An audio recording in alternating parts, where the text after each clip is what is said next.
Good evening, Dharma brothers and sisters, and welcome to a new term of Rongton Buddhist Training College Tuesday evening philosophy classes. This term, the third of 2022, we are continuing our study of the famous Buddhist text on Buddha nature, the Uttaratantra. Looks like we've got at least 20 people online attending, so as there may be a few new faces, I'd like to introduce you all to our founder, spiritual director and teacher, Lama Choedak Rinpoche. Rinpoche was born into a family of nomads in Tibet, and his family was forced to flee into exile when he was still very young.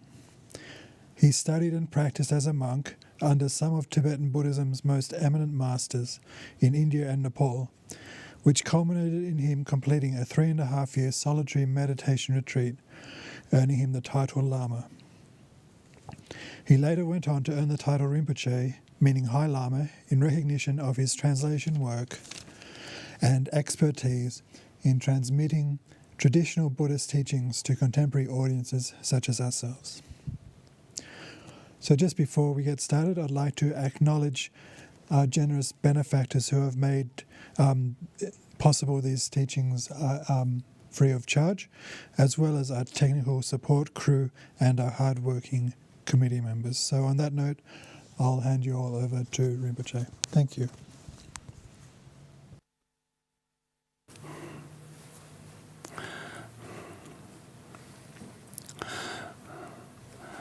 Thank you, Jamila. And hello, many warm greetings where people are feeling a bit cold. A cool breeze greetings where people are feeling a bit hot. But most importantly, warm Dharma greetings to everyone. Nice to have everybody's company to continue our fellowship, our friendship that we have liaised with our common bond and interests and reason that we rejoice the Dharma's warm sunshine in our life that is otherwise very cold.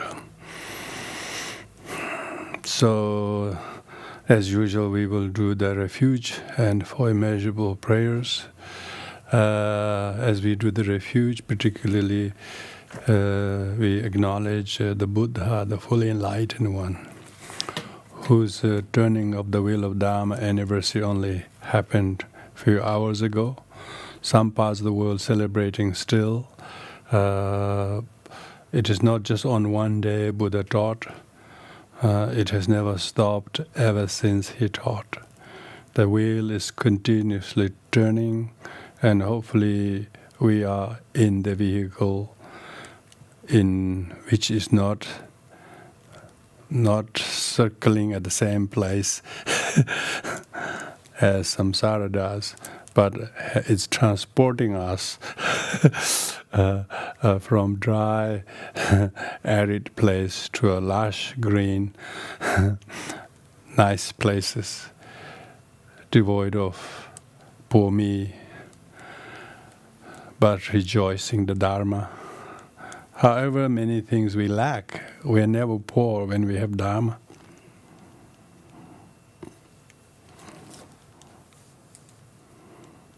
We can never lose Dharma.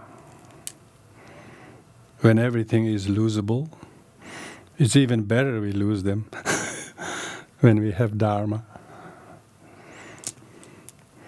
It's good to remember that through the formal teaching sessions. And that's why I have the good karmic habit of somehow made a very happy, constant student of Dharma. And having your company makes my own study a little bit more meaningful. Because I wouldn't prepare and read as much as I use if I was just on my own. Everybody has their share of laziness and distractions.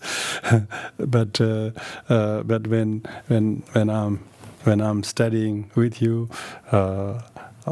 my only advantage that you may not have is the Tibetan language, which is my mother tongue, and the huge corpus of texts and scriptures, which I can read and not just buy them and keep them wrapped up in the shrine, but all bring them down and dust them and read them, and cover to cover, and I wouldn't have the benefit of doing that if I wasn't inspired to do with your company. So thank you, everyone. So let's do the refuge, which means let us reconfirm our true faith and belief, how true the Dharma is, how enlightened the Buddha is, to realize this truth, how much friendship and brothers and sisters we have earned, that no brothers and sisters can match, even with a lot of love and respect to our brothers and sisters, actual biological brothers, And I recently visited my brother in Colorado, and over the pandemic, I have been forced to do teaching for my family every week, and he said, he never appreciated me more. He said, I thought you were a good brother already, but now as a real brother. So it's like that. So, and many of our friendship is much older than my brother and me, because he has not been hearing Dharma from me until the last 2 years. But some of us has known each other nearly over 20 years. So it's really, really, really good. So that is Sangha. That is Sangha, Refuge in the Sangha, to renew our friendship with the Sangha, and renew our faith and confidence in Dharma, because mind says otherwise. So we need to renew that. We need to revalidate that. We need to re-license ourselves to practice Dharma, because it's go out of date quite quickly. So the more you renew your refuge, more you renew your bodhisattva vows and other related reminders. And then, of course, this friendship in the Sangha and the Dharma would not exist without the Buddha, historical Buddha, as his enlightenment, his teaching. No any great lineage master's anniversary will be celebrated if it wasn't the Buddha who gave the teachings. Think about that, why people are celebrating anniversaries of this and that, and it's because they were all recipient of the Dharma, and hence we honor them as a successor of the lineage. Of the lineage of what? Lineage of the Dharma.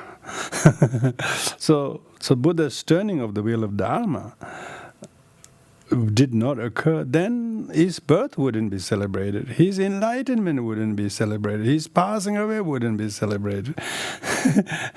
So it's only his teaching of his realization that has transformed people's lives. So we are all born from his teachings. They call Sungke.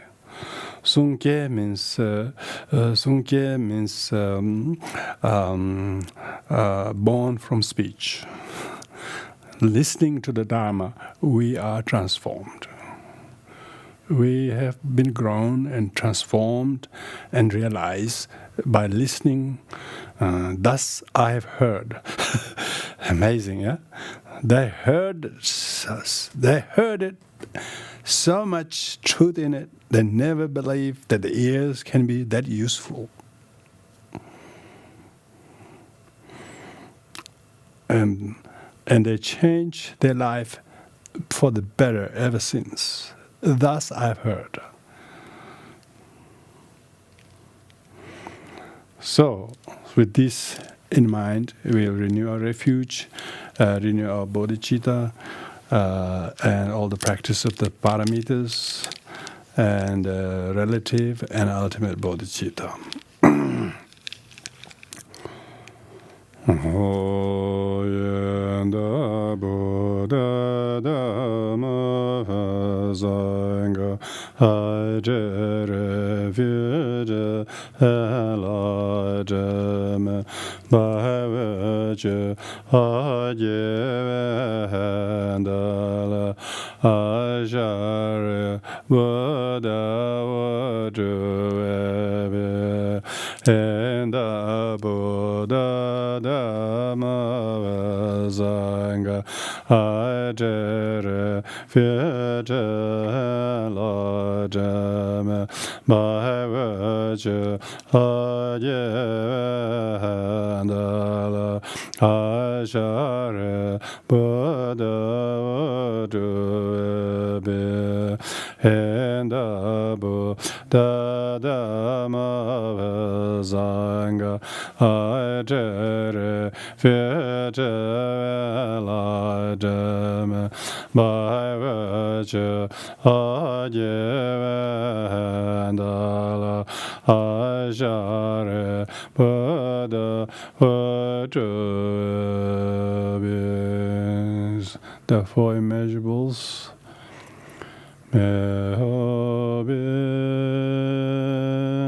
Happiness, happiness, and the cause of happiness, may they be free from suffering. And the cause of suffering, may they never part from the happiness that knows no suffering, may they dwell equanimity, free from attachment and aversion to those near and far. May all beings happiness and the cause of happiness, may they be free from suffering. And the cause of suffering, may they never part from the happiness that knows no suffering, may they dwell equanimity, free from attachment and aversion to those near and far. May all beings happiness and the cause of happiness, may they be free from suffering. And the cause of suffering, may they never part from the happiness that knows no suffering, may they dwell equanimity, free from attachment and aversion to the near and far, good into the intelligence and bread possession of it, the and Dharma, agrelo and common will.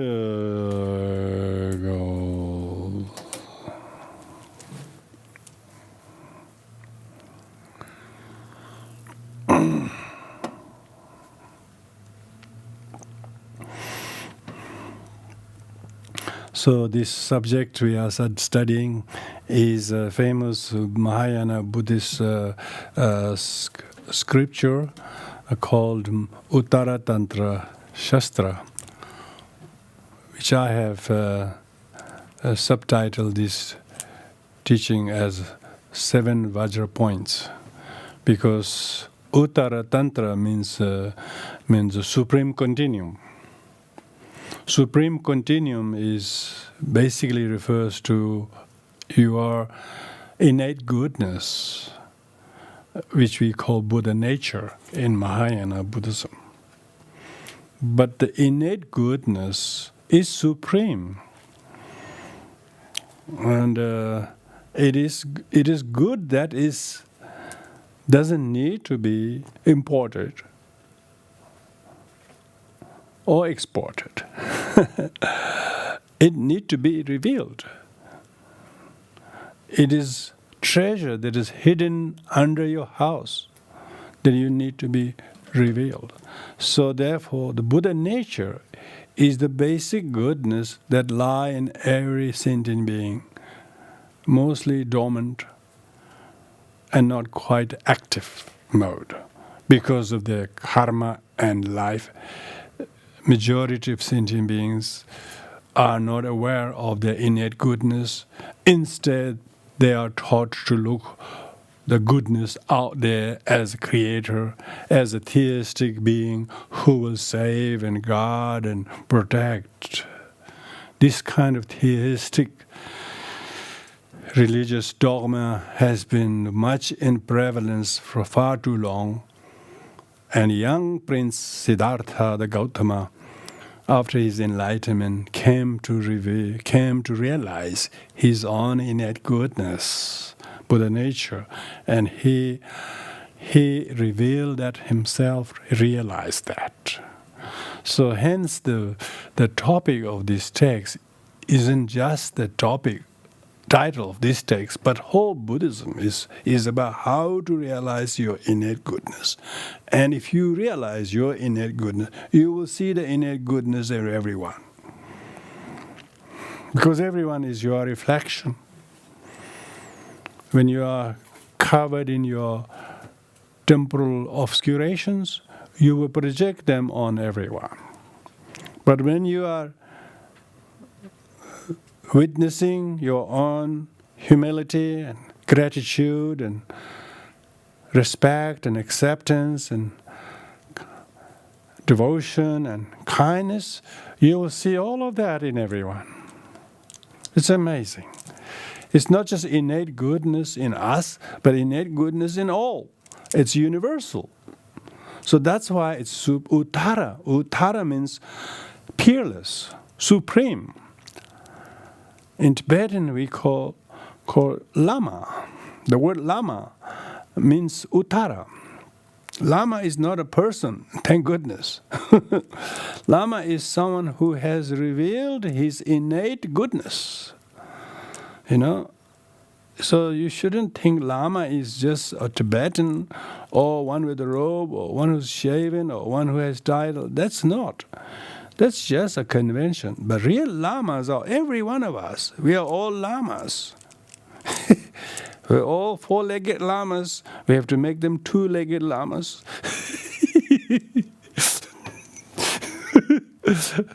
Uttara, Uttara. Uttara means, Tibetan word for Uttaratantra is Gyu Lama. Gyu means continuum,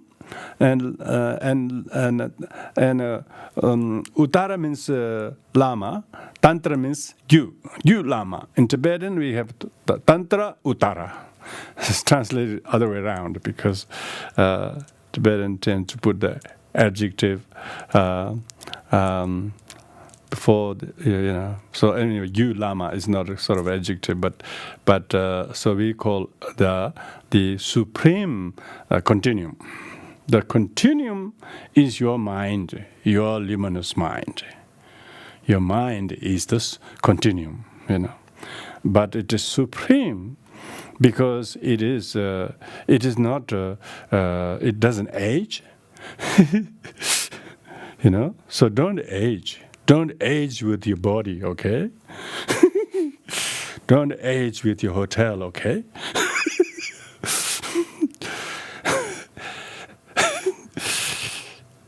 Don't age with your guest room, okay? Stay ever youthful, we call. Manjushri we call ever youthful, ever youthful. Ever youthful. Manjushri Kumara, Kumara means ever youthful. So remain ever youthful with your altruism. Yeah.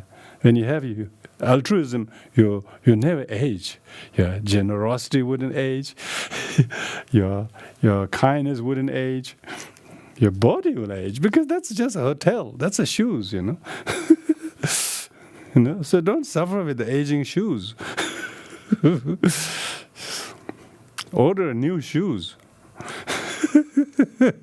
Order a new rebirth. They all, it's just what you pick, what you order. What's in the basket will send to you.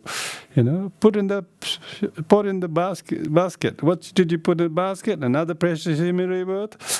Yes, no problem. You'll get it. Why? The continuum, your continuum is supreme from its own side. As long as it is not covered in the debris of poor me. It's completely covered under the debris of poor me, and then you forget what's under the debris. So, Uttaratantra, and the topic that is covered in the Uttaratantra is largely Buddha nature.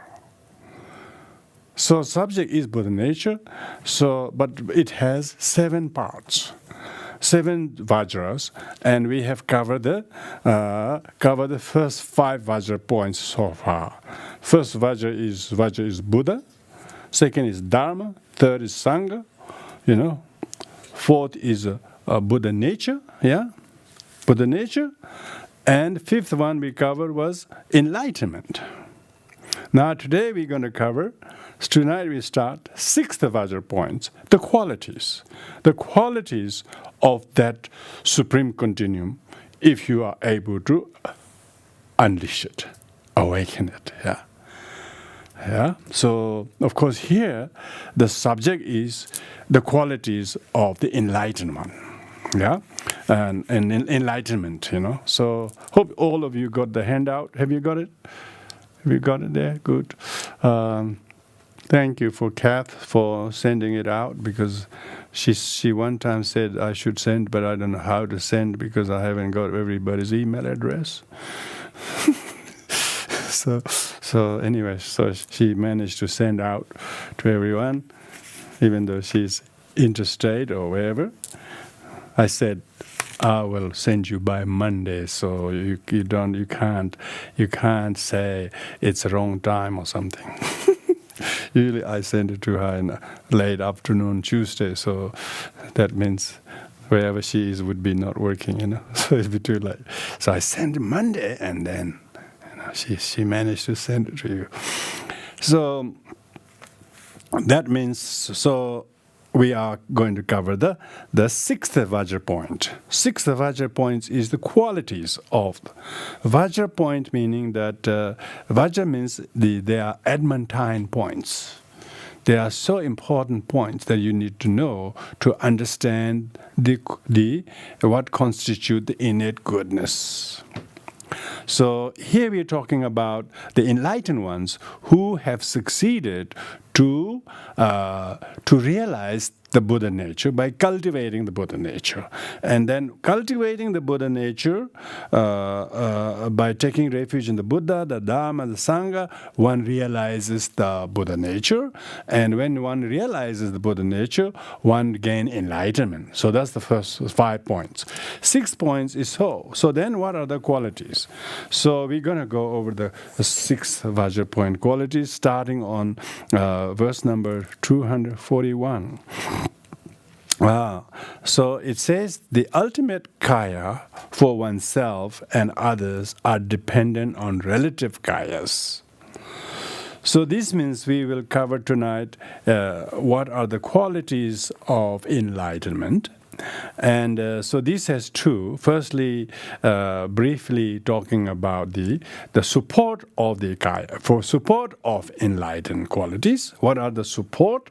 What are the supported? Yeah, and then elaborating that through analogies. Yeah. And so, first verse number what we just read, is talking about the support of the qualities. Support of the qualities. What supports the qualities? So this has 2 subdivisions: general and detailed explanation. The general explanation is in that first verse. The support of the qualities are 2 kayas. What are the 2 kayas? Ultimate kaya and relative kaya. The ultimate kaya is the Dharmakaya, which we talked about the 3 kayas in length in previous sessions. And so it's called ultimate kaya. The ultimate kaya is the Dharmakaya, the enlightened state of the mind of the enlightened one. So enlightenment being who has ultimate kaya for oneself, and relative kaya for the sake of others. So the ultimate kaya for oneself and others are dependent on the relative kaya. Relative kaya is the rupa kayas. Rupa kayas constitute the Sambhoga kaya and Nirmana kaya, which also we talked about already. Yeah. So what we are talking about, therefore, is the fruits of freedom and perfect maturity constitute 64 qualities. So now this is synthesizing what is going to cover in this chapter, is that there are 2 qualities: true support and to support it. To support are the ultimate kaya and relative kaya, and what is supported by the ultimate kaya is freedom from obscurations, so fruits of freedom. And what is supported by a relative kaya is the maturity of other sentient beings. So perfect maturity. Perfect maturity means that you have the power to mature or cause others to ripen. Like the fruit will ripen only if the sun rises, if the sun shines. Without the sun, the fruit themselves doesn't ripen. Yeah. Likewise, the Dharupakaya is the one that actually ripens the sentient beings. Like the teachings of the Buddha. Buddha himself came 565 years ago, but his teaching is still ripening people. We are pretty difficult to ripe sentient beings, but we are starting to show some sign of mature ripening. You see what I mean? Some fruit never ripen, but when the sun shines, it's starting to ripen. So the sun is the Rupakaya, because Shakyamuni Buddha manifested in the world as the Nirmanakaya. Yeah, remember? We were celebrating the turning the wheel of Dharma only last night. So because he came, he matured.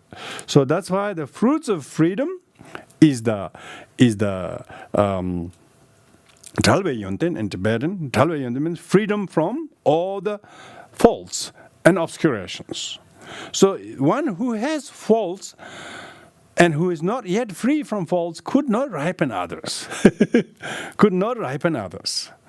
So only those who have no, enlightened ones who have no faults can ripen. So the Buddha is only one that is ripening us. Okay? Very important. That's the enlightened qualities of enlightenment. Enlightened one is they ripen others. They ripen means they mature others. So this constitutes 64 qualities. The 64 qualities are which we already covered in the previous one, but here it will be elaborated. 64 qualities, 32, two sets of 34s. Yeah? Two sets of 34s. 10 powers, 4 fearlessness, and 18 unmixed attributes. These are the 32 qualities of freedom. And then 32 qualities of excellent nirmanakaya, excellent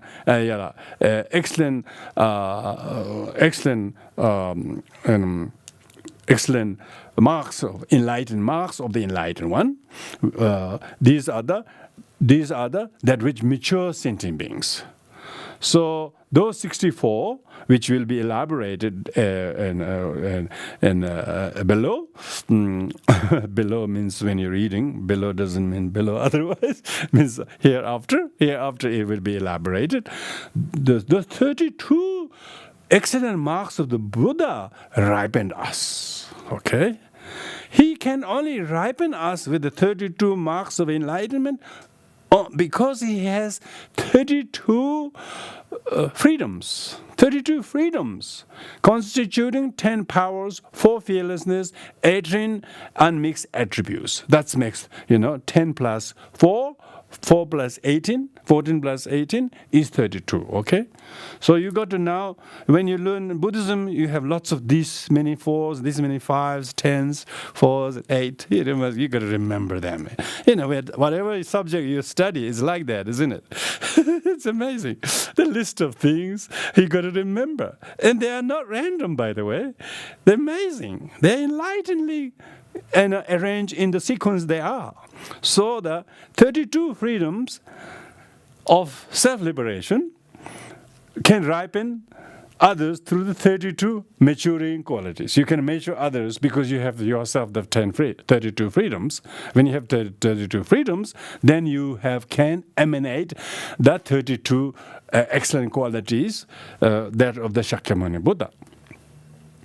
There was no Shakyamuni Buddha. There is no Buddhism. Okay, there is no all these Nalanda Panditas. Okay, what would Nalanda Panditas do?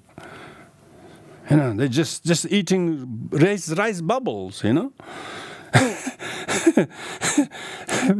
With chili. That's all they will be doing. They will not be honored as our spiritual lineage masters. We are honoring the Nalanda Panditas and 84 Mahasiddhas. All of this because of enlightened one's qualities of the 32 major excellent qualities. So, therefore, it says constitute 64 qualities. So that's the brief one, yeah? Now to elaborate that, we have the verse number 242. The ultimate truth is the abode. Yeah, very beautiful. So, ultimate truth, which is Dharmakaya, is the abode. So, abode means place, Abode from where originate fulfillment for oneself. So, the realization of Dharmakaya, we usually talk about two kayas fulfill two purposes. First kaya, Dharmakaya, fulfill one's purposes, and Rupakaya fulfills purpose of others. So that's why Dharmakaya is abode of self-fulfillment, from which originates fulfillment for oneself. If the Buddha had not attained the 10 powers, realized the 4 fearlessness, and 18 unmixed attributes, he could not fulfill us because he has to first fulfill his own. So that's why it says that the ultimate truth is the abode from where originates the fulfillment for oneself. Good. And the symbolic kaya, which Asanga uses the term here, symbolic kaya refers to the rupa kaya. Okay? So sometimes they use different terminology in different texts. It's symbolic because only in the symbol of the Dharmakaya made manifest. It's just analogy. So it is the user-friendly of Dharmakaya is symbolic kaya. So symbolic kaya,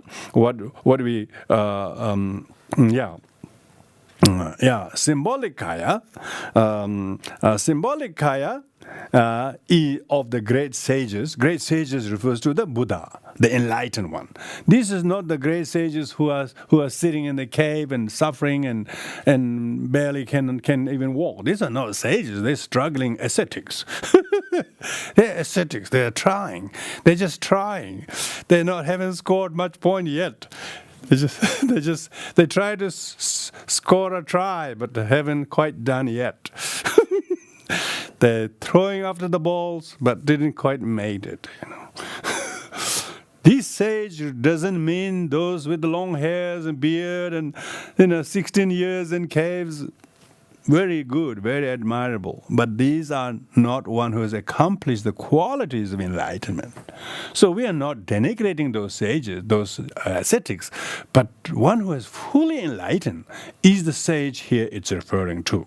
Symbolic kaya, which means the rupa kaya, which rupa kaya means form body, which consists of excellent nirmanakaya and sambhogakaya, of the great sage probably, sage is probably not useful. Maybe you should take the S off, because there are not many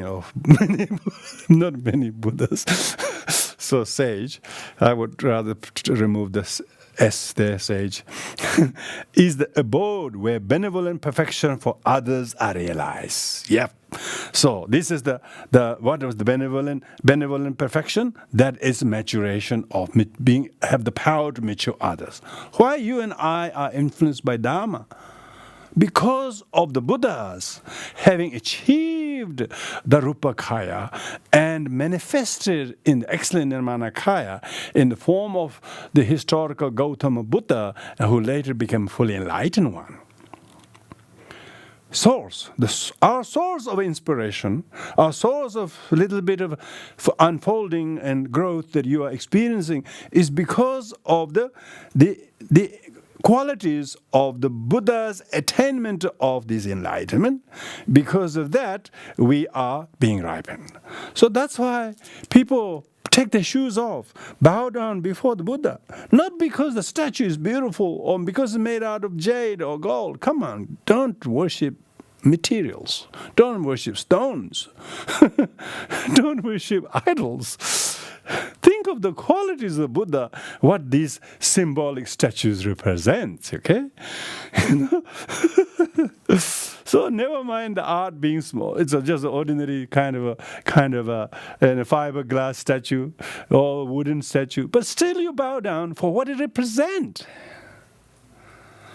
You bow down to even our teachers or His Holiness Dalai Lama, not because he's His Holiness Dalai, because he represents the Nirmanakaya. Yeah, very good. Then we will not miss the target. People are worshipping people, not respecting the Buddha. People worship, you will suffer people problems. And it's never recommended by the Buddha. I don't know who recommends them. Everybody thinks they can follow somebody and they think they'll get something from him or her. It's ridiculous. That's not Buddhism. Buddha said, rely on the Dharma, not on the person. Even the holy personages, lineage gurus, are we only honoring them because they are transmitters of the teachings of the quality of benevolent perfection of maturation of the Buddha? Don't get that wrong. So you can worship solar power. You can worship your solar panels on the roof, but remember, they're only solar panels if there's a sun. Wait till you have 5 cloudy days, then your solar panel is lying idle, doing nothing. So that shows how reliable your solar panels are. So it's the sun that we shouldn't forget. We shouldn't worship the solar panels. Solar panels with the not properly wired one on a cloudy day, they will do nothing. They're not. So, so benevolent perfection for others are realized through the symbolic kayas, through the Shakyamuni Buddha manifesting as the excellent Nirmanaka in Lumbini and then showing enlightenment. It's only through that you and I have friendship. Our common bond with the Feast of Dharma is because of that. So, we need to know where the source of these blessings comes from.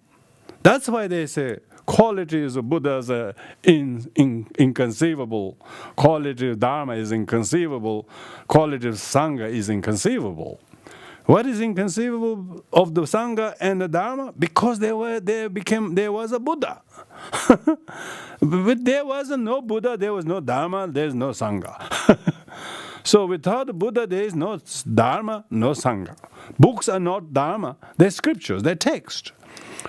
And for you and I to have this amazingly acquired faith and commitment and conviction in the truth, how true the Dharma is direct radiation of the benevolent perfection for others that emanated from the symbolic Nirmanakaya of Shakyamuni Buddha. Then we truly have an enlightened one always in our life. Our teachers, friends, comes and goes, dies, you would not perish with them. Thank goodness. If you worship people, you will die with depression because you lost them. That is how poor it is when people worshiping is. We see people who their teacher died, they're so depressed. They never heard these teachings, how to truly honor the Buddha, how to truly remember the qualities of enlightened one and enlightenment. They're worshipping status, they're worshipping people out of attachment, out of bias. I don't know what the people are worshipping people for. If they really honor the Buddha, then their faith will never be dashed, their faith will never be faltered, no matter what happens, even to the whole Sangha. 6,000 monasteries were completely destroyed in Tibetan crisis. Did that kill the Dharma? No. People practice without malas, without robes, without Buddhas, without statues, without monasteries. Even more so, in the 60s, some of the best practitioners emerge in the worst circumstances. Why? They're able to remember the benevolent, perfection qualities of the symbolic kaya of the Buddha, the enlightened one. Why we list the 32 excellent qualities and 80 minor attributes of the Buddha, if they haven't got this amazing, ever-present, everlasting, evergreen blessings to us. They don't age. They don't wear out. They don't expire with lineages, with the death of lineage masters or teachers. So don't ever get depressed when some teachers pass away. I never did. When my teacher passed away, I never felt sad. It enlivened my conviction in the truthfulness of Dharma even more. I never thought I lost teacher. It almost enlivened the real devotion if you had before, even more so, because you can't lose that when you have heard and realized the true qualities of enlightenment, and that is benevolently affecting you, maturing you, shifting you, and benefiting you. Why we use the word benevolent perfection for others? I realize each and every one of our conviction and the faith and confidence and the refuge is because of the symbolic kaya, manifestation of Shakyamuni, Buddha coming to the world, and our having the karma and the right aptitude to turn towards the sun. We are mature. So we are not caught in a shady place where the sun never shines. You know, some fruits never ripen and they drop before it ripens because the sun is never coming enough on the same tree, you know. Same tree, you know. So we must be fortunate to be growing as a fruit, showing towards the right direction.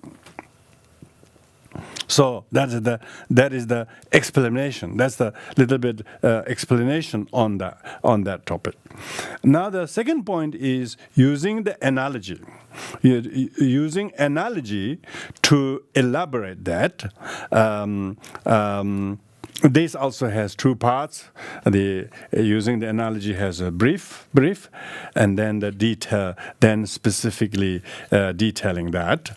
And verse number 243 is just a description that the first three kayas, the first kaya, which first kaya refers to Dharmakaya, endows the qualities of the freedom, which constitute the 10 powers and so on. So 10 powers and so on means 10 powers for fearlessness, 18 unmixed attributes. So we will come to this is just listing them. Second refers to the symbolic. Symbolic kaya endows the quality of maturation. So maturation refers to how it mature other beings. That is the marks of a great being. What are the marks? 32 marks. Yeah, 32 marks. So the 10 powers and so on constitute the first 32 qualities of freedom, and the marks of great being constitute the 32 qualities of maturation. Yeah, maturation. See, now it's going to be explained. The 10 powers are like adamantine Vajra. Yeah. Adamantine Vajra against the obscuration of ignorance. So this is now talking about the explaining what the 10 powers are powers. What are the 10 powers the power of? They are powers like the adamantine and thunderbolt. You know, Vajra means thunderbolt. You know, adamantine thunderbolt. Why? Because it destroys. It destroys. Why it is power? It destroys the. It has the power to destroy your ignorance. Power to tell you are suffering from ignorance. Your ignorance has to be conquered. So, because you have the power to know, there's 10 powers, power to overcome your ignorance. Most people want the power to overcome the enemy or the people or the land or capture some people or positions or possessions. They think that's the power. The power to capture your ignorance is the power. Yeah, power to capture and conquer your ignorance is that's why they call adamantine, because adamantine destroys. It destroys the ignorance. So the 10 powers, what the 10 powers do? 10 powers destroys ignorance. The fearlessness, the four fearlessness act like a lion among the assembly. So now the analogy is showing the 10 powers are analogously as a thunderbolt that destroys the ignorance. And four fearlessness act like a lion among assembly. What does a lion among assembly is? The lion among the assembly is never fearful, never nervous, you know, because he's very confident, you know, very confident, you know. So when you have no fear, when you have none of the four fears, you do not feel nervous, you know, don't have anxiety. You have complete confidence. You have confidence with everyone. You have no one to fear to, no one is angry at, no one to judge to, no one's aggression comes to you because you have none. You don't have created any cause. Because of that, you have no fear. So, like a lion. Lion is so gallant, so powerful, so dignified among the beasts. Yeah. So the analogy of lion is used among other beasts. Likewise, you among your friends and people or wherever. His Holiness Dalai Lama says, he says, I'm a small peasant boy from Eastern Tibet, but when I rub shoulders with world leaders and great scientists, I always have something to say with confidence. Amazing. It's so true. He says, people listen to me not because I have any degrees, because I haven't got a single piece of paper degrees, no? But yet, degreeless monk have so much confidence among all. He just basically shines everyone, There may be 70,000 people. Everyone's looking at him with utter devotion, awe, and inspiration. Why? He has overcome the fearlessness. He just manifests like a lion.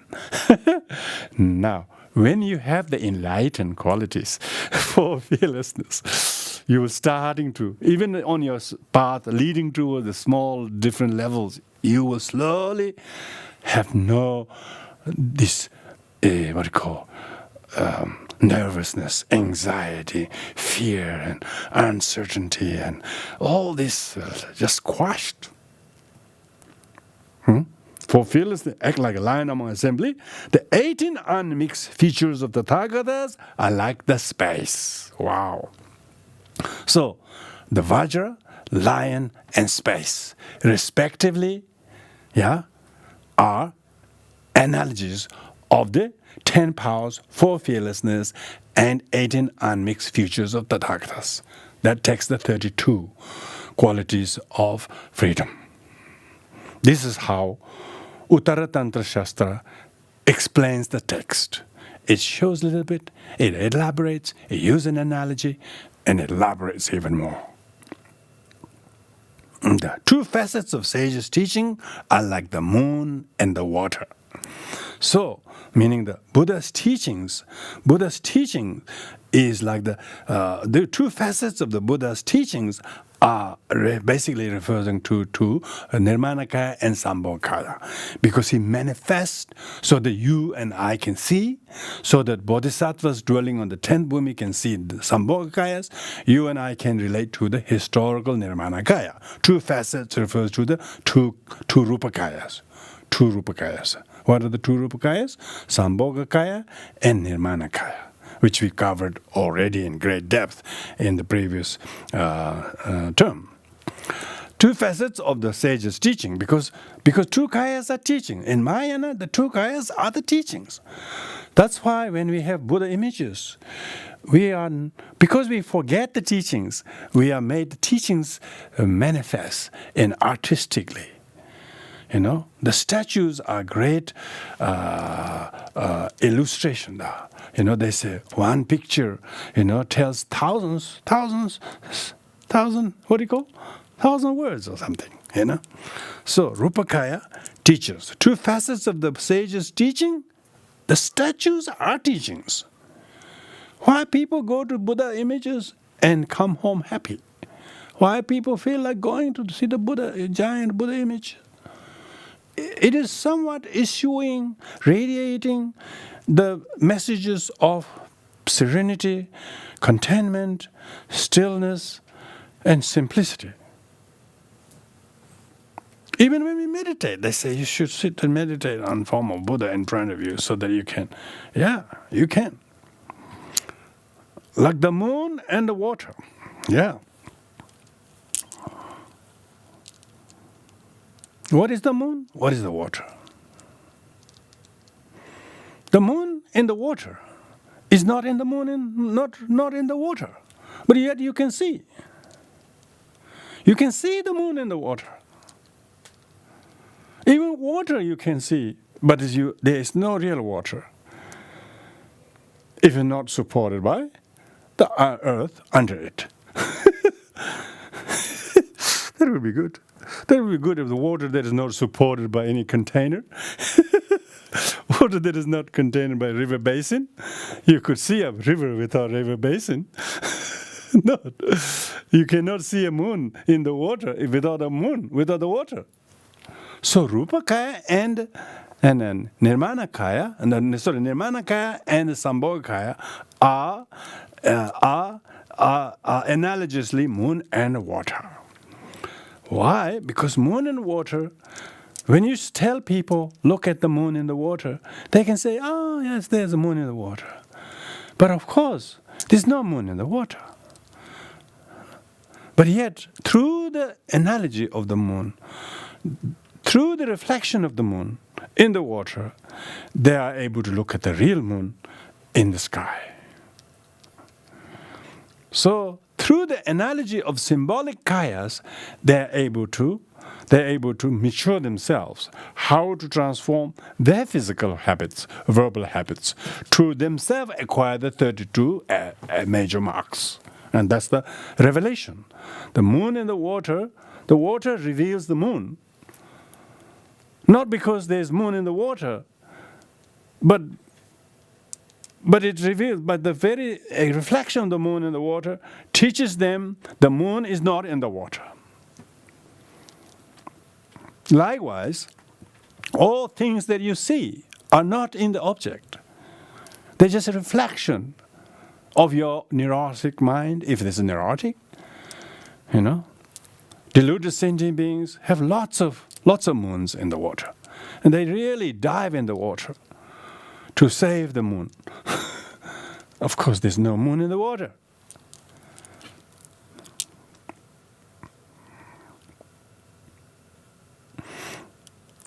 So that's using the analogies, yeah? Now, so that's the summation of the 32 qualities of freedom of fruits of freedom. And now, each of these 32, 10 powers will be explained as other for fearlessness. And so that comes in verse number 245. So we will explain specifically what constitute the 10 powers, knowing what is appropriate and inappropriate. So here we will be talking about the qualities of the freedom, and later we talk about qualities of maturation. And so here first to talk about the qualities of freedom, that firstly there are 3. 10 powers, 1. 4 fearlessness, 2, and 18 unmixed attributes of the Tathagatas. So, of that, first one is 10 powers. Of the 10 powers, first one is knowing the 10 powers are 10 knowledges, power of knowledge. Power of knowledges. 10 powers are power of the knowledge. Knowledge is power, isn't it? Knowledge is power. If you don't know any subject, you don't know anything what to do. When you know the subject, you have the power to do whatever it is concerning that. So the power is knowledge. Knowledge is the power. So, formally, they have made, bodhisattvas, enlightened ones have made vows and promises to have the ability to know what is appropriate and what is inappropriate. Why? Because all sentient beings lack just that. They want to do the appropriate, but they do the inappropriate one. They wanted to avoid the inappropriate, but they do just that.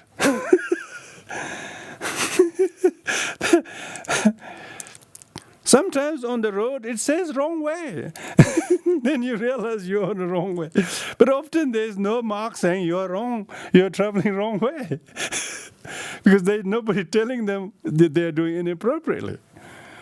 So the Buddha's enlightened ones have made vows so that they become enlightened and have the power to show show to others what is appropriate and what is inappropriate.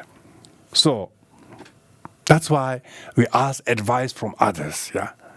Wise, realized people, if there are any, you ask the advice. Should I sue my mom? Should I do this to him because he did it to me? And most people say, of course you should. You should take matters higher the office. Most people will say, yes, you should. I'll stand beside you. Very few people will say, no, this is not good. You should learn to accept this as your past karma and purify them by accepting. Very few will give that advice. And most people wouldn't even take the advice. So that's why there's not many Buddhist counselors. You wouldn't get your clients come back to you tomorrow if you tell them.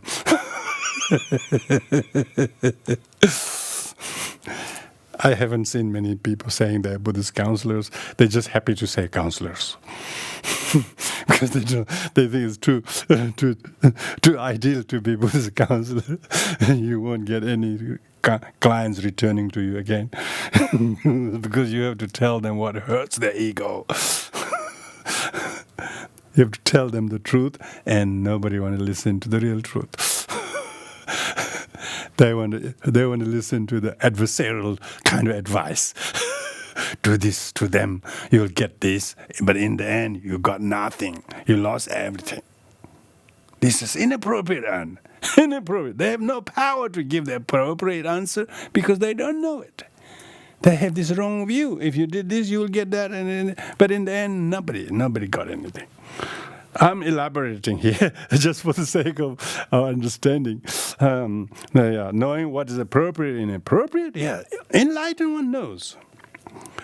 And knowing the ripening results of actions. Yeah.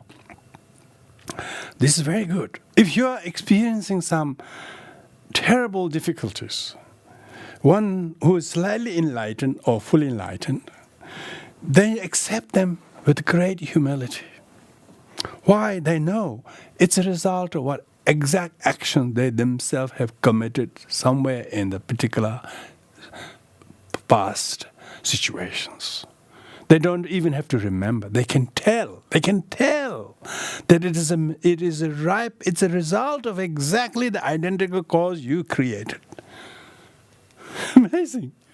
So that's why when you are practicing Dharma, you will have the greater capacity to humbly accept difficulties. Why? You are starting to gain the power of knowledge that things are a result of what you did in your former incarnation. So you wouldn't react and overreact to make it worse. Because you know it is inappropriate. You know it's appropriate to accept. That's what the Lojong teaching says. Accept all the blames. Accept all the adversities. Not because you have the power to do that, but it will teach you to gain the power to know that these are results of the similar causes you yourself have created. So that's why this is the power of ripening results of actions. Now, if you have certain few small other good fortunes like good health, maybe you have a lovely mother, kind parents, or husband, or mother, or sister, or your life, or whatever, health, or whatever, you will every day know this is ripening results of my past good deeds that have earned me to have this thing.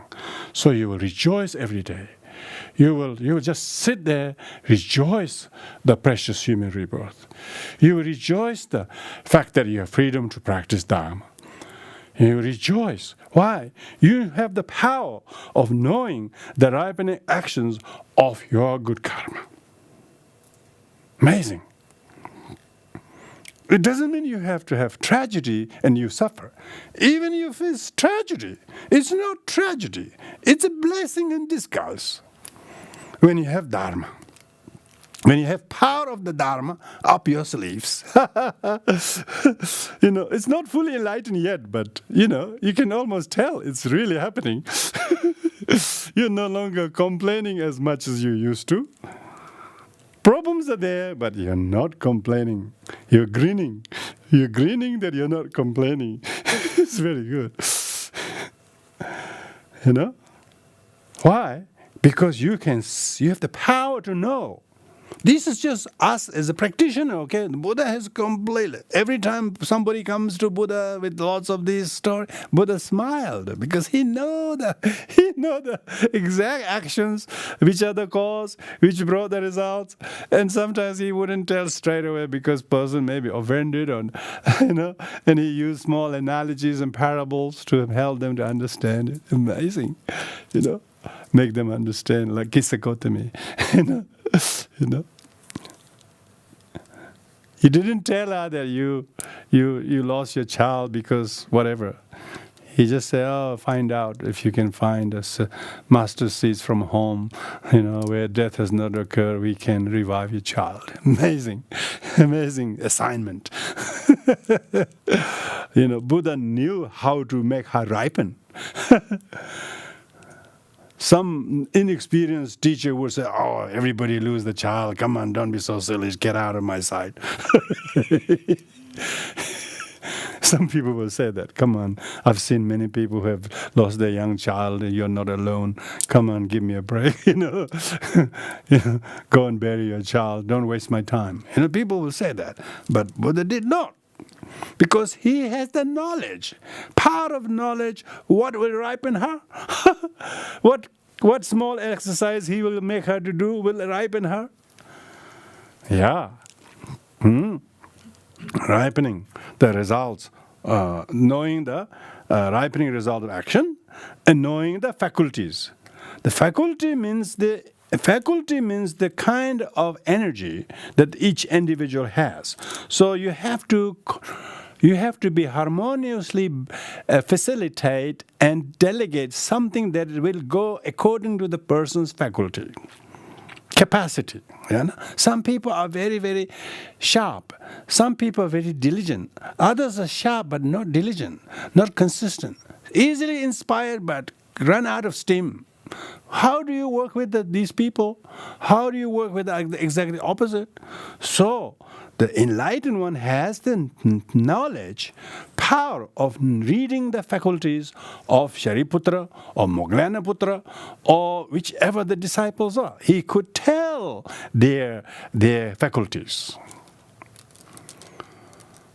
A lot of people, like parents, they want to do this, they want to say this to a son. It just wish I didn't say that. They don't even know the faculty of their son.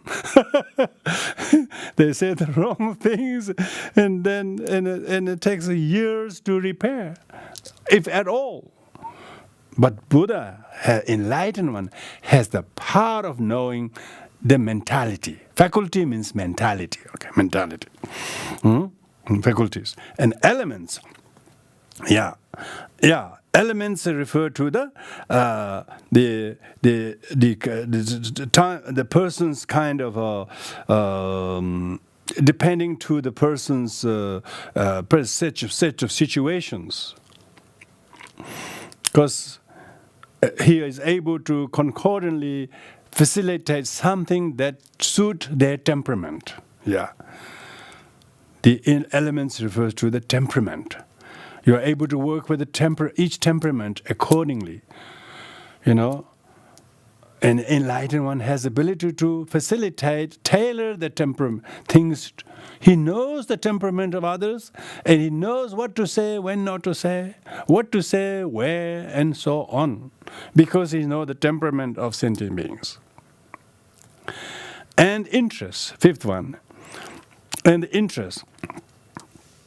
Interest refers to the person who might be interested in doing things, or some people wanted to talk things, some people wanted to go things, some people. Whenever you go to, if you are able to suit the interests of others, they straight away listen to you.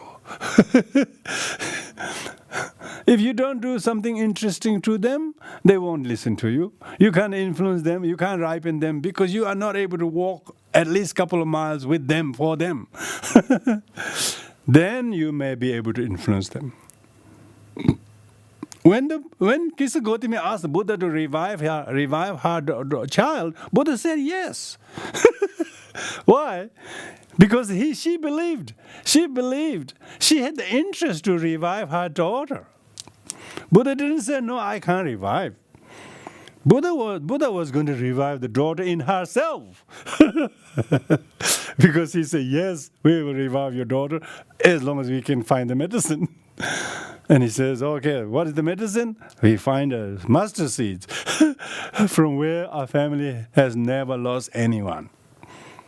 And she thought, wow, it's me alone who has lost. Nobody has lost. So he was completely agreeing with her. He didn't say, no, come on, everybody has lost a family member. Come on, don't be ridiculous. You're so self-indulgent. I don't give teachings to the people like you. He didn't say that. He said, oh, of course, let's do that together. See? He suited to her interests. He actually walked out of his comfort zone, if you like, and walked towards the way she wanted. Walking to the interests of others. Because otherwise people only work if it's interesting to you. The Bodhisattva is completely selfless. So you have to do something that is interesting to others,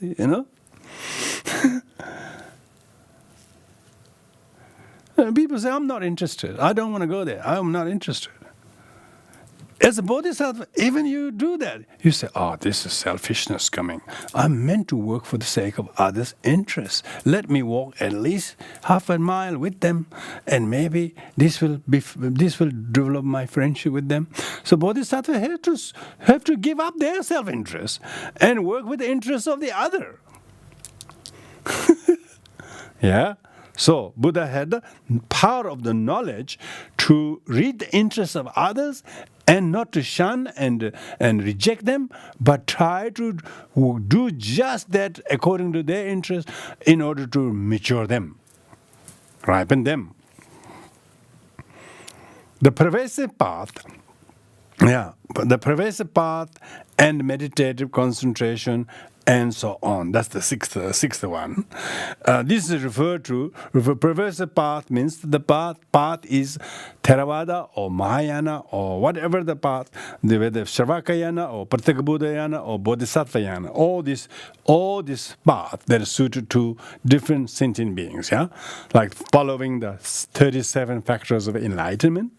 In the pervasive path, it was the 37 factors of the path of enlightenment. And then doing the meditative concentration. They have the power to meditate. They have the power to know how to suit and tailor which meditation.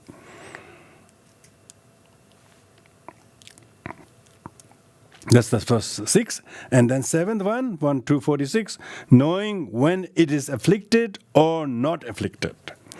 So through the power of your knowledge of meditation, one is able to see when the mind is afflicted or not afflicted. And because sometimes it may look like unafflicted, but it's afflicted, So through the meditative concentration, they are able to verify that and knowing what is afflicted and not afflicted. Having the memory of past, meaning in order that you do not waste away your virtues, one is able to remember past lives, past kindness of your mother, because you can remember the kindness of someone else's, or generosity of someone, or tolerance of somebody, or no matter what difficulty they show temporarily now, because you have the power of remembering their kindness, it completely offsets whatever the problem temporarily has, because you have the power to remember the multitude of kindness they have given to you, far more than you can lament and complain about the present situations. That's why the Buddha was sitting under the tree, becoming his body emaciated. But he can remember the past, vows he made in previous incarnations to be able to do just this. Now he is able to fulfill this only if he doesn't cancel it, but persevere it. Most people forget the motivation or inspiration they had once. All of a sudden, I don't like it. It's too much for me. I can't do it. And straight away, on again, off again. That kind of childish, unreliable, fickle-minded beings. Bodhisattvas have not. They have the memory of the past, what vows they made, what great hardships they endure to reach this as far as here, and what they need to endure a little bit more. Because of that, they're able to remember all the past lives and what one has endured and what one has to tolerate now as a result of the past actions. Hence, they have the good humility to accept the difficulties because they see them as a past actions' consequences, not doing of somebody else. And as a result of that, they have this power of having the memory. People, if you remember your mother as a mother and her kindness, then you will say, this is my mother. I can't do this to her. People forget your mother, even in this life. So short memory.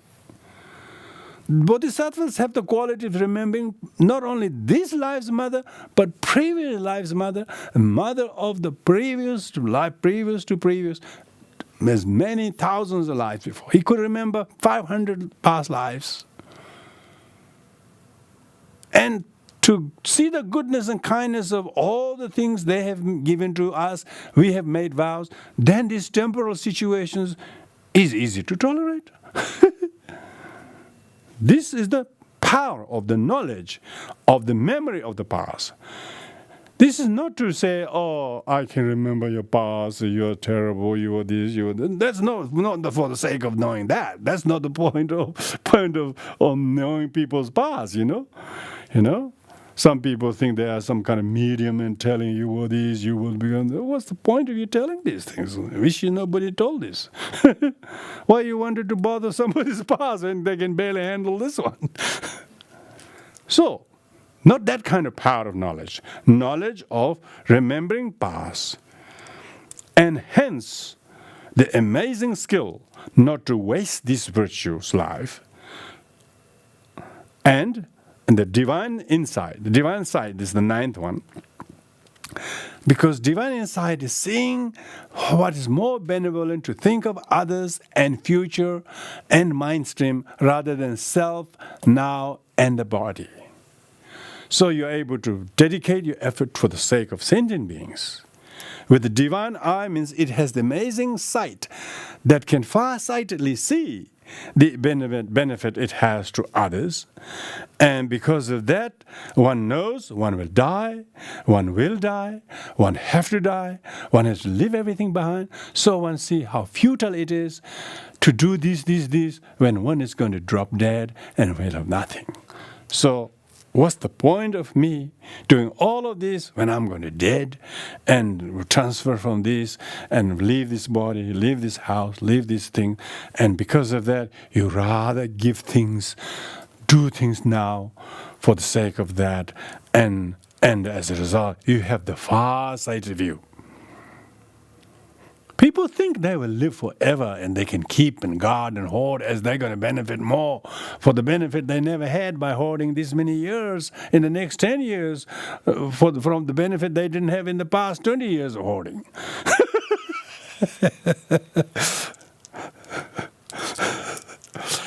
In the past 20 years, they only had the misery of hoarding. Now they think they will be rewarded from hoarding more 10 more years. But divine sight, when you're a practitioner, you have, not the Shakyamuni Buddha. When he became the Shakyamuni Buddha came at 29 years of age, he didn't have any wish to keep becoming this position of a king and ruler and all of that. He says, what the heck? I want to do, keep becoming ruler and important of all of these things. He could foresee the futility of all this. He can see the whole Shakya kingdom would be reduced to ruins in matter of 20 years' time. He could foresee that. So we too must have the divine insight that this is inevitable, and hence not worry those things. If we have a little touch of the qualities of enlightenment, pervasive path, divine insight. And the 10th one is the peace. The 10th one is the peace. The peace is total exhaustion of the contamination, of the power, of the exhaustion of karma and affliction. That's the peace. Nirvana is peace, remember? Power of peace. Power how to have peace. How to have peace is when you can exhaust your karma and your afflictions. That's the power of all powers. That's the peace of all peace. Don't talk about world peace. Talk about mind absence of these afflictions in you. Inner peace is the real peace. Then the world peace is perceived. So, now these 10 which we have gone through are the 10 specific explanation of the 10 powers. Right? So we've gone through the 10 powers. Now, in the next verse of 2247, it's going to explain with the analogy again. Now, this analogy is that the 10 powers we mentioned, we went through, will be elaborated in relation to the analogies.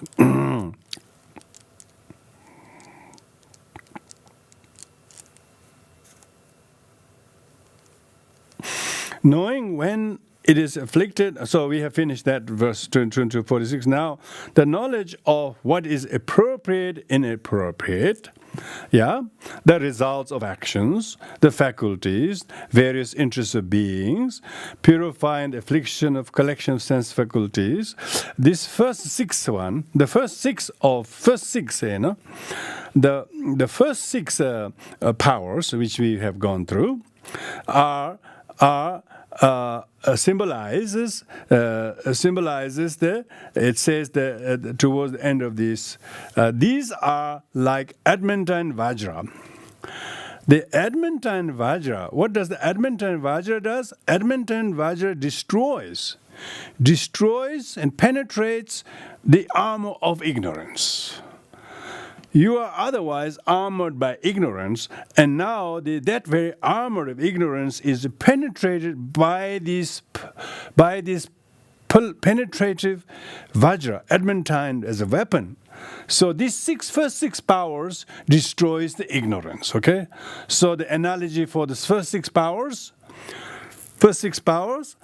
starting from what is appropriate and inappropriate up to the pervasive power. These first six powers are like adamantine Vajra, which penetrates the armor of ignorance.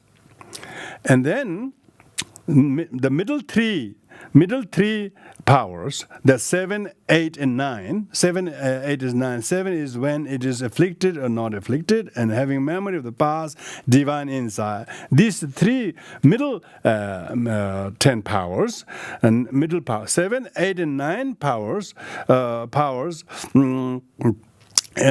is the power of because you have the power of the divine insight. You can see the past, you can see where your life will transfer, and so on.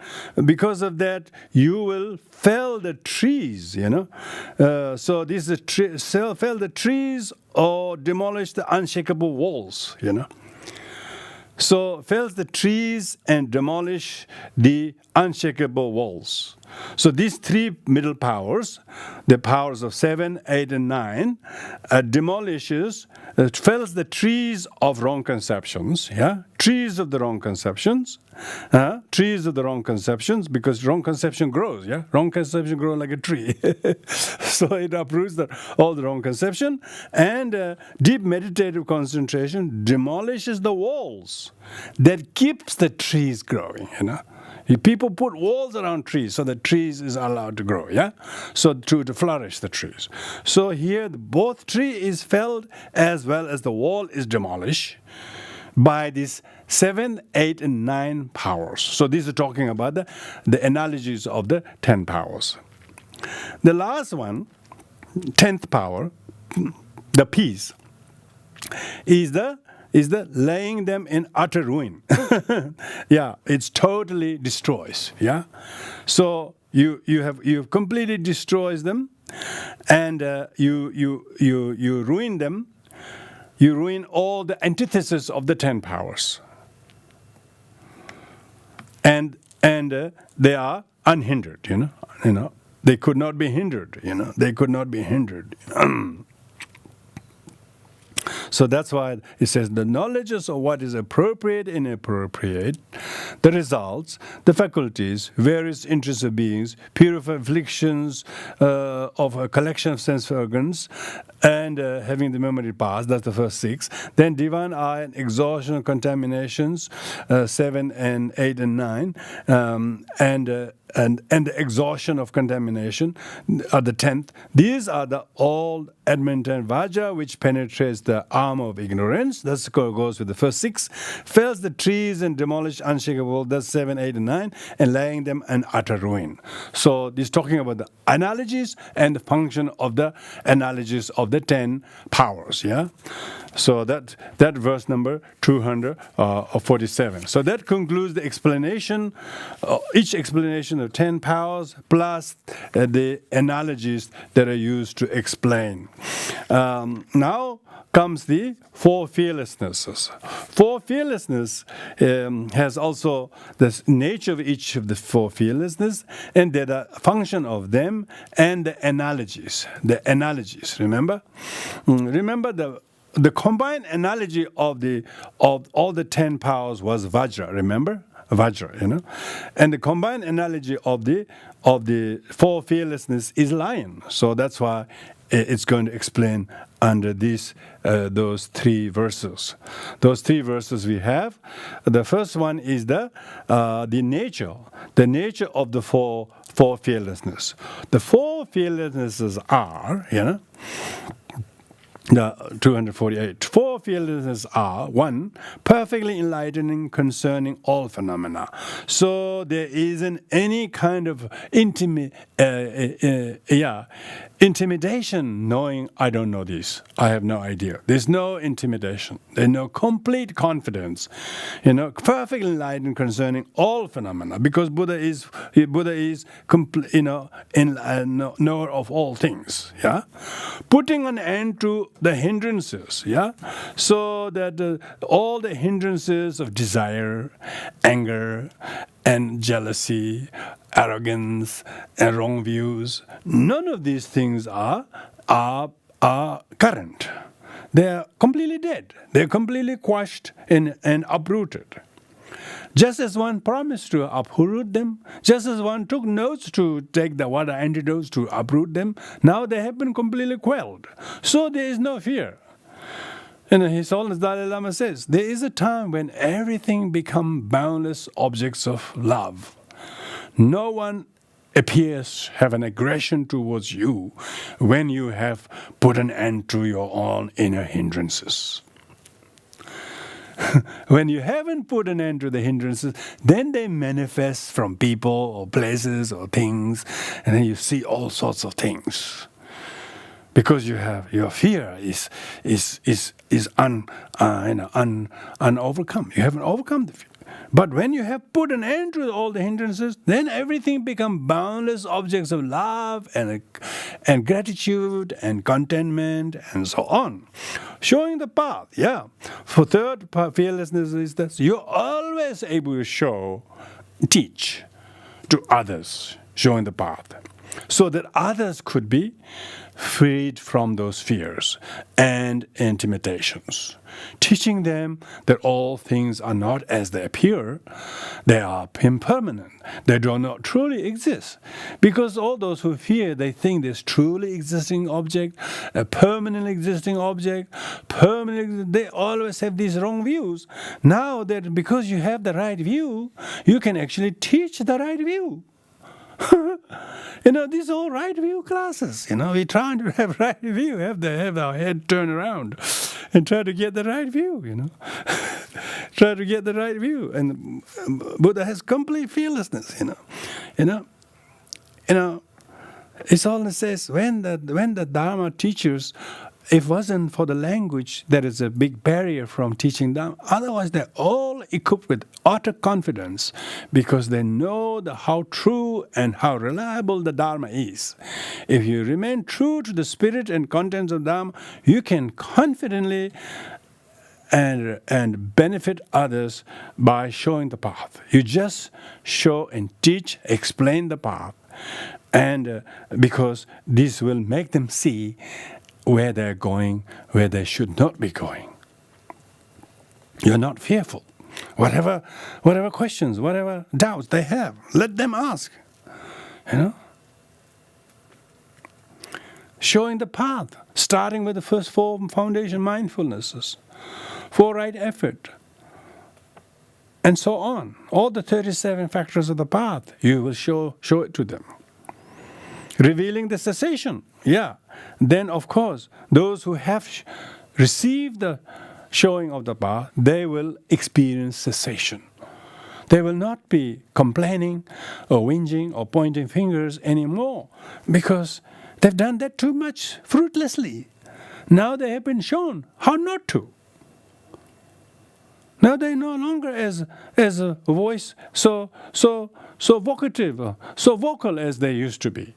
Those who haven't heard the Dharma is very vocal. Those who have heard the Dharma is silenced. Silence. They completely see the pointless of making another rubbish. Why? Because they're revealing the cessation of their bad habits. The verbal, physical, emotional, it's put an end. It's nibs. Nibs means it puts out the fire of sorrow. Revealing the cessation means truth of cessation. These are the meaning of the four fearlessness. That's the nature of the four fearlessness. Now, the function of those four fearlessness, when you talk about the nature, you will actually can say what are the functions. But here in the verse 249, it explained that since the sages themselves know and cause others to know every field of knowledge, so meaning the Buddha, since Buddha himself, we could probably say, since the sage himself, you can't have sage themselves. Since Buddha himself, I think it should be better that way.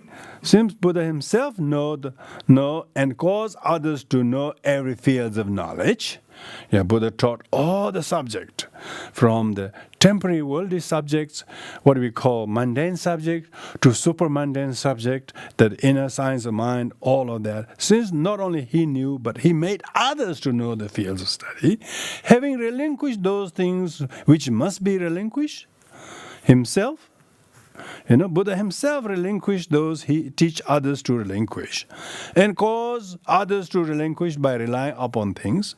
They have attained the cause and cause others to attain perfectly stainless, peerless attainment. And since they meaningfully tell others, they are unhindered in anything. So this is the function. When Buddha was challenged by the six rivals of India, who were the most famous teachers of the day, his contemporary teachers, he was never intimidated by them. He was treating them all as all friends. He was not intimidated. He was able to completely transform them, win them, and subdue them through his grace. He was not intimidated. Because, he says here, they meaningfully tell others they are unhindered in anything. That's the fearlessness, qualities, the function of fearlessness. Once your knowledge and meditation and realization of Dharma is there, it will boost your innate goodness. These are the qualities. The qualities starting to manifest. And the last one is the analogy. That is the for fearlessness has used analogy of the lion among the beasts here, wasn't it? Just as the king of wild beasts in the deep end of all over the forest is never afraid. Yeah. So the analogy of fearlessness is just as the lion is not afraid or intimidated by any other beast growling or making noise here and there, whatever they do. He is not intimidatable. Likewise, the one who is enlightened but moves fearlessly among all animals, so also the lion, the king of victors, not the Buddha. The Buddha is the king of all victors. King of the victor is others regard victor by defeating and killing others, taking others' land and stealing them and taking them it's mine when there's not mine and put a little flag and that's not victor. They will be soon victim themselves. But real king of victor is one who has conquered his own karma and afflictions and self-importance. So the king of victors, stable and powerful, remain independently at ease in the assembly. You don't even have to do much. Don't even have to raise the arm to hit others. So they say the Buddha never had to raise an arm to conquer enemy. Whereas all his rivals have to do all sorts of... He simply sent loving kindness, metta bhavana.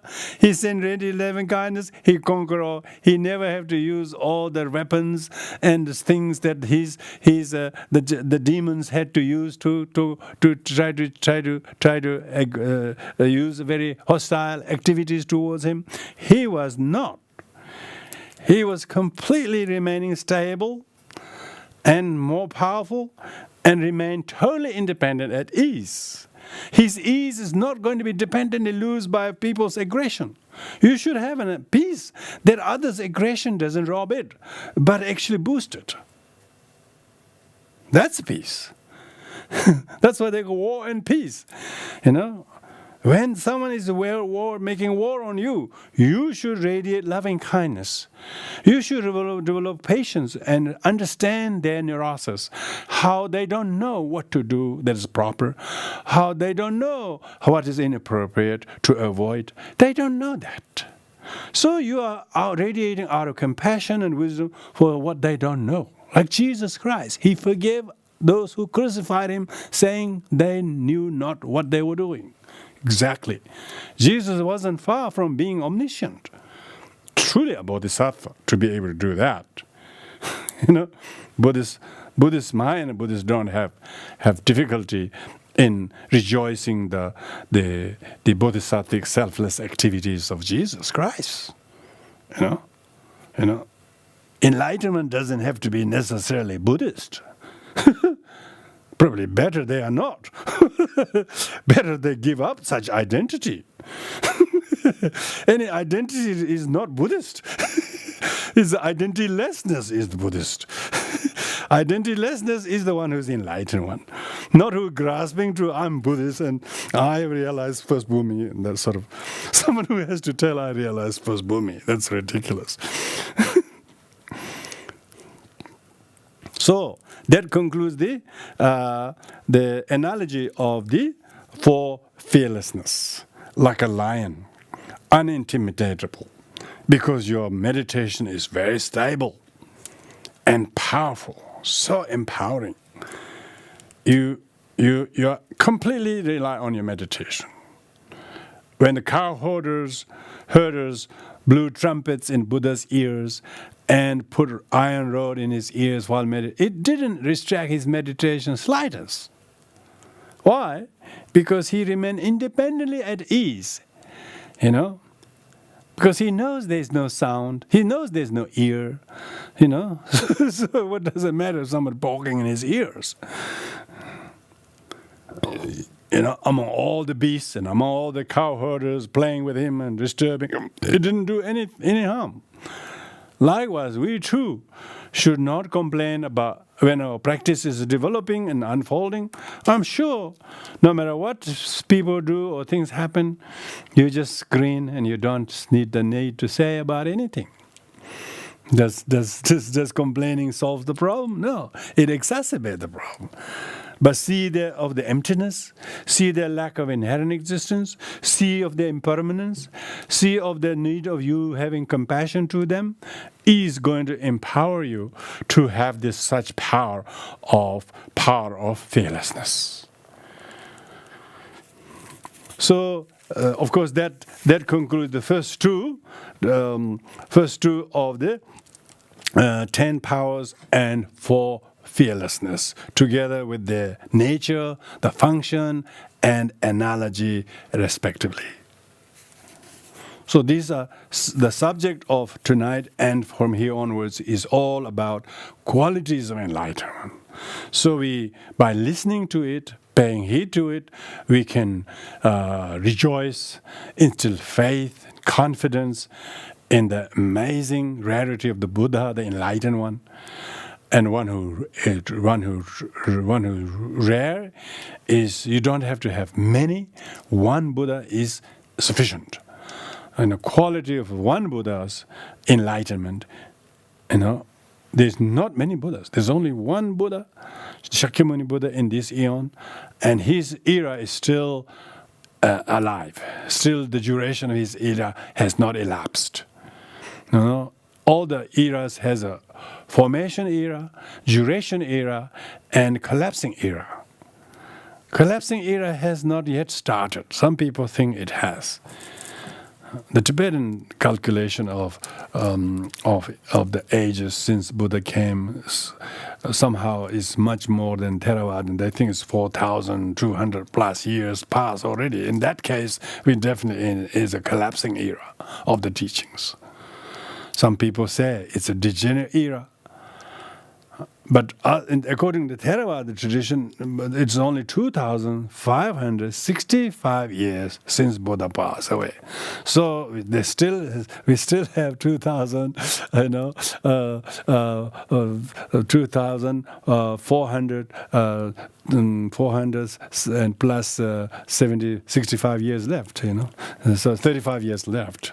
So therefore, it could not be in an era of collapse, era of still duration.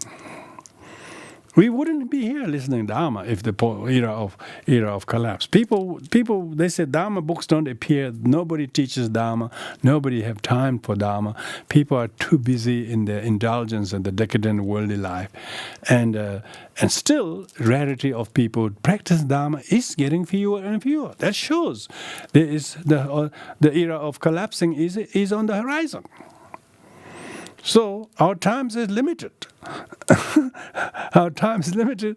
So we must endeavor and enthusiastically read and listen and stay present in rejoicing and relishing the qualities of enlightenment, the qualities of the Buddha, enlightenment of the Dharma, that how soothing, how a medicine it is to listen, to reflect, to think, to act, to speak, to not speak, to feel, not to feel, according to Dharma.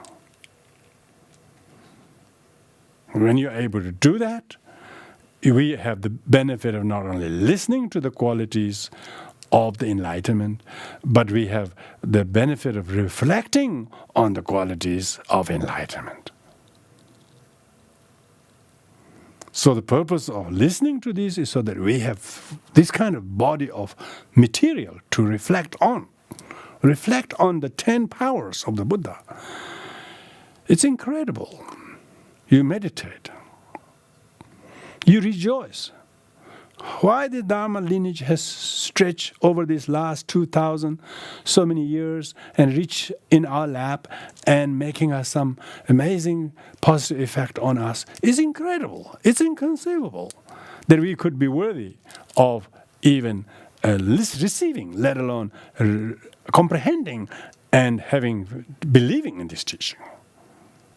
These are all ripening, maturation, benevolent effect of the symbolic kayas of Nirmana, the excellent Nirmanakaya of Shakyamuni Buddha.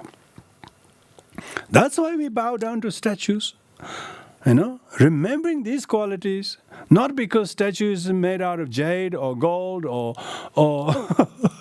cost $2,000 or whatever.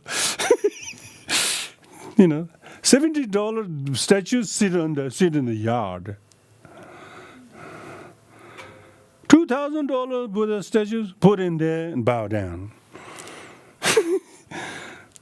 All the Buddhas, Nagarjuna said in his letter to a friend, even if the Buddha image is made out of wood or clay or whatever, it should be honored as the embodiment of one which represents quality of the enlightened one. Not because of the material, but what it represents. Then we are not worshipping idol. Then we are reflecting the qualities of enlightened one. So that look-alike images is registering our memory that we often have poor. We lose them quickly. So that's why having images of Buddha, whether it's a painted tanka or photocopies or whatever it is. Why did they put so much effort to put the nice brocade hems and nice silks? Why did they do this? It's not interior decoration, It's more than interior. It might even do that. It has so much visual dharma happening. It bless your eyes, bless those who ever able to behold the eyes. There's a liberation from beholding, they call it. Yeah, if you truly see the qualities of Buddha manifesting in the Rupakaya, the tankas are all blessed, consecrated images of the Buddha, and therefore we should respect them, put them high, make offerings, bow down, do all the etiquettes. It shouldn't be cultural etiquette. It should be Dharma. Knowledge of Dharma makes you, spontaneously to show your devotion because what the images represent. So that's why the Nirmanakaya, the symbolic kayas are a cause of maturing our devotion in the specificity of the 10 powers for fearlessness.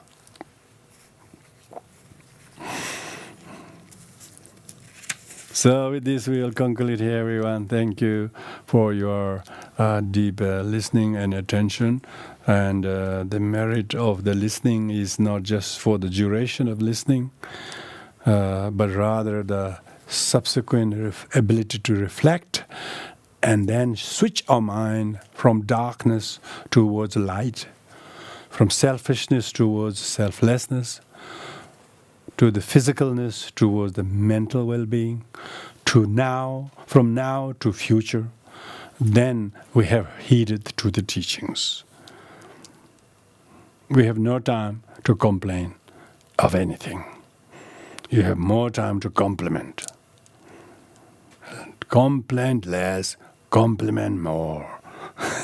If you have been touched, soothed by the qualities of Dharma.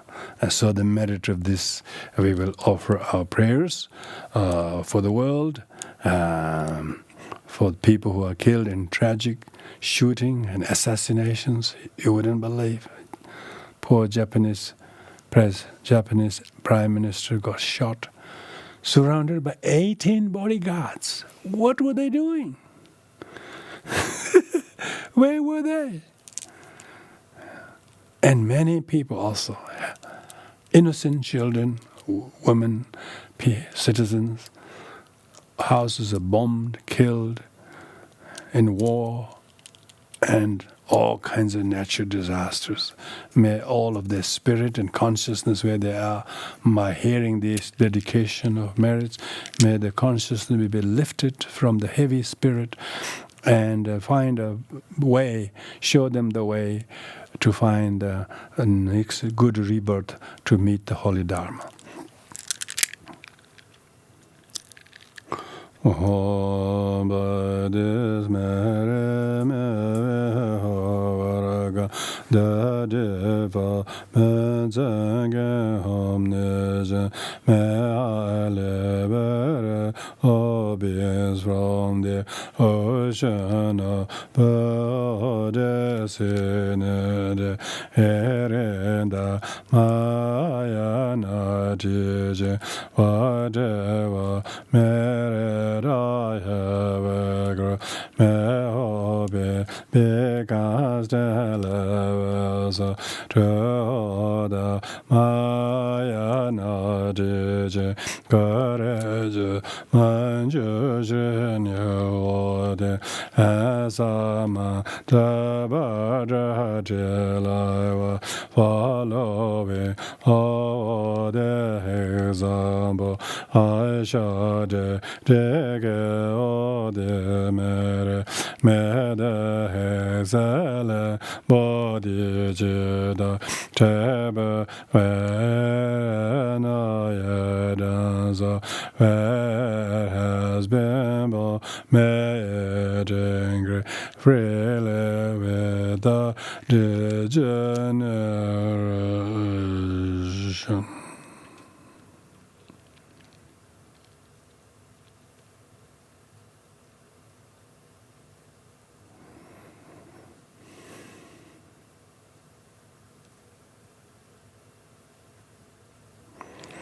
Okay, everyone. Thank you very much. See you next week. Take care.